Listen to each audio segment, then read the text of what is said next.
Giselle, do you expect me to cut the stories with my bare hands? He snapped, looking very put upon. What the... I gazed at him aghast. Yes, I finally replied. If you do not have your own scissors, I do expect you to do it with your poor, fragile hands. Now give them over. I stuck my hand out. Sean Egbert rested his chin on his fist and proceeded to stare intently at me, but did not return my scissors. Embarrassed, I withdrew my hand.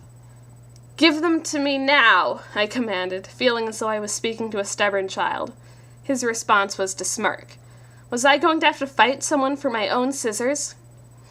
Just as I thought. You're some obnoxious novice from, I'm guessing, Chesterville. Obnoxious? Me? Last time I checked, he had stolen my scissors.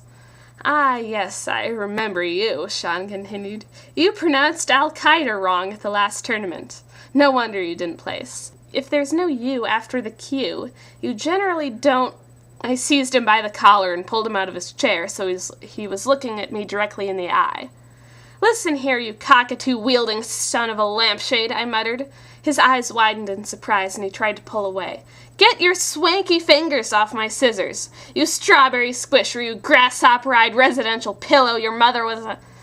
Sean Egbert quickly recovered himself, his pretty green eyes flashing.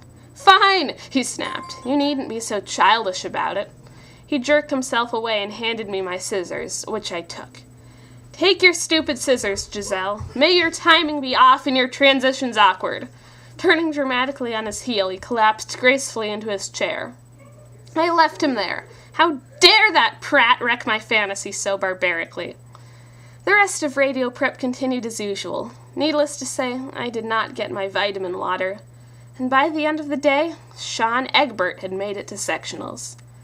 Such an incident could not possibly be allowed to occur again. Safe behind my folder, I began to snip pieces of tape and debated whether the judges would prefer good morning or hello. I had bought new scissors, blue this time. I just couldn't bring myself to use the red ones anymore.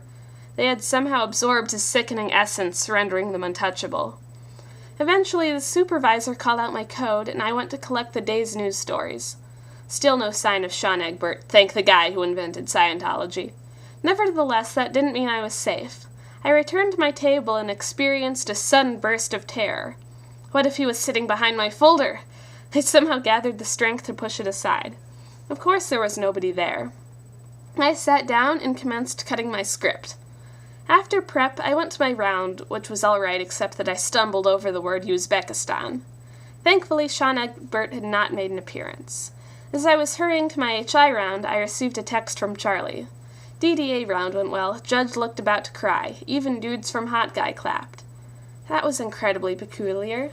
Teenagers from Hot Guy typically only bothered to clap sarcastically. Then again, perhaps Charlie and Tom had been especially upsetting. I mean, it made Felicia cry once. Or it may have been the fact that she lost her diary. There would be time to discuss it with everyone later. Right now, I had to go to an HI round.